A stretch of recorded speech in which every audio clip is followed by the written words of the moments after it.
Cadê o convite? Fui questionado há poucos instantes numa live sobre o convite. Acendeu um alerta aqui, porque o argumento utilizado pela pessoa que questionou é inteligente. Cadê o convite, Bolsonaro? O convite do Donald Trump? Cadê? Eu mesmo fiz vídeo aqui dizendo que você foi convidado. Agora, nós não vimos o tal do e-mail. E aí levanta-se uma dúvida. Ele existe, este convite? Porque assim, os seus filhos, o Eduardo Bolsonaro, o Flávio Bolsonaro, senador, vieram para as redes sociais, fizeram um vídeo, o papai foi convidado, papai vai ver o Trump, papai pode ir agora, depende do Xandão, babá. Só que não fizeram o que costumam fazer. Sempre estão com um papelzinho na mão, aqui está a prova, sabe aquela história de querer mostrar? E ninguém mostrou e-mail, tal do dito cujo e-mail. E há umas dúvidas aqui rolando nas redes sociais bastante fortes de que pode ser uma trucagem, um blefe da família Bolsonaro para tentar emparedar o Xandão. Bem que os advogados do Bolsonaro pediram oficialmente a liberação do passaporte. O Xandão não se manifestou ainda. Agora, é estranho que ninguém viu esse convite publicado nas redes sociais. Bolsonaro é tão mentiroso que é difícil acreditar que realmente o convite exista, apesar dos advogados terem pedido o passaporte de volta. Mudando de assunto, mas falando do suposto amigo do Bolsonaro, Donald Trump, depois do Zuckerberg ter se aliado ao presidente laranja, o Lula resolveu conversar com o Macron. Vejamos o que foi dito, e também o que o governo fará. Logo depois desse telefonema, o Palácio do Planalto emitiu uma nota dizendo que os dois presidentes concordam que liberdade de expressão não significa liberdade de espalhar mentiras, preconceitos e ofensas, e que os dois querem que Brasil e Europa mantenham um trabalho conjunto para tentar impedir que a disseminação de fake news coloque em risco a soberania dos países, a democracia e os direitos fundamentais de seus cidadãos. O presidente foi claro na reunião que não abrirá mão da soberania do país e do Brasil. Toda e qualquer empresa, nacional ou multinacional, grupo de comunicação nacional ou internacional, terá que respeitar o arcabouço legal brasileiro e terá que respeitar a justiça brasileira. Todos nós sejamos aliados à absoluta e restrita liberdade de expressão, de opinião sobre qualquer tema, mas que isso não signifique a ausência de responsabilidade. A regulamentação da rede vai estar na agenda do governo. Sim.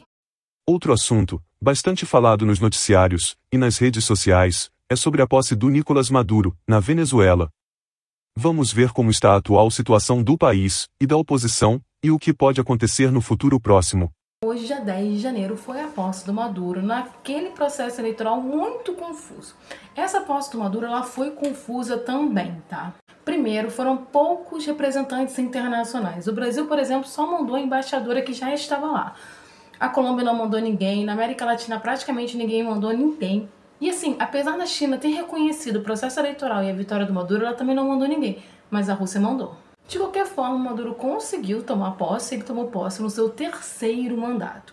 E aí, a Maria Corina, que é a líder da oposição lá na Venezuela, chegou a dizer que foi presa ontem, a gente não tem evidências disso, tá? Ela disse que foi presa, depois foi solta, e aí ela fez um pronunciamento. Esse pronunciamento dela durou mais ou menos uns 10 minutos, mas resumindo o pronunciamento, ela disse que sim, a oposição vai tomar posse em algum momento. Mas que o González não estaria na Venezuela hoje. Porque o que a gente estava imaginando é que o González apareceria hoje. O González é o candidato à oposição que diz que venceu a eleição.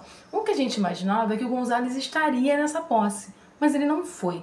Ela disse que ele não foi, que seria muito complicado porque tem um mandado de prisão contra ele lá na Venezuela. Mas se a gente destrinchar e prestar atenção em algumas coisas que aconteceram nas últimas 24 horas, como esta postagem que é uma postagem que o Trump fez na rede social dele, onde nessa postagem ele diz que ele dá total apoio para a Corina, total apoio para o González e que não reconhece o Maduro como presidente da Venezuela, ele chama o Maduro de ditador, a gente pode imaginar qual é o próximo movimento da oposição lá na Venezuela. Provavelmente a oposição venezuelana vai esperar a posse do Trump para simplesmente começar a se organizar para tentar tomar o poder na Venezuela. É claro que o Trump vai dar todas as possibilidades, dependendo dos interesses dele, que são muitos ali na região, para fazer com que a Corina e o González consigam assumir esse poder na Venezuela com ajuda americana. Essa ajuda americana pode ser desde uma ingerência externa até uma questão mesmo de auxiliar a entrada do González e também auxiliar mecanismos para uma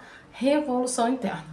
Para finalizar o vídeo, voltando a falar sobre combate a fake news, vamos ver uma notícia que mostra por que a extrema-direita fala tanto em liberdade de expressão. Eles querem mentir, cometer crimes, e ainda querem sair impunes. Porém, a casa vai cair.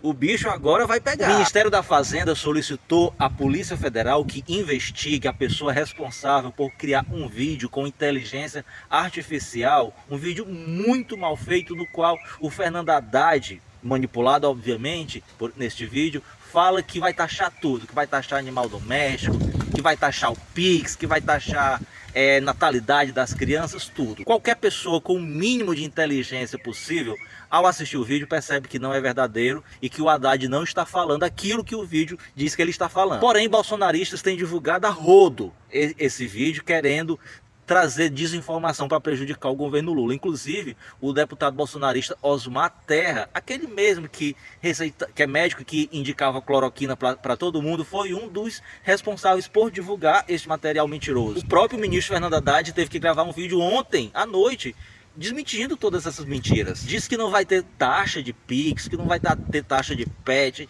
que não vai ter nenhum tipo de taxa extra que foi criado para cobrar nada mais não, minha gente. E a Advocacia Geral da União já solicitou a Meta que excluísse esse vídeo que foi divulgado em suas redes sociais. E aí eu quero aproveitar esse momento para parabenizar o novo responsável pela comunicação do governo Lula, o Sidônio, que agiu de maneira rápida. No Google, se você for pesquisar sobre esse tema, já tem lá as respostas de imediato, desmentindo todas essas fake news. O Lula vai taxar o Pix? É o que os bolsonaristas e muitas pessoas estão falando por aí. E muitas pessoas estão com dúvidas, sem saber se é verdade ou mentira. Então por isso que eu resolvi trazer esse assunto aqui para a gente comentar. Não, gente, o Lula não vai taxar o Pix. Inclusive, o governo federal e a Receita também já informou que isso é mentira e que isso não vai acontecer. A verdade é que a Receita Federal aumentou o monitoramento dessas transações bancárias aí, né? Ou seja, aumentou. Significa que sempre foi monitorado, só que o governo agora aumentou a fiscalização. E para que esse monitoramento? Para quem faz coisa errada, gente. Para quem sonega imposto, para quem recebe dinheiro aí de origem duvidosa. Ou seja, essas pessoas têm que temer.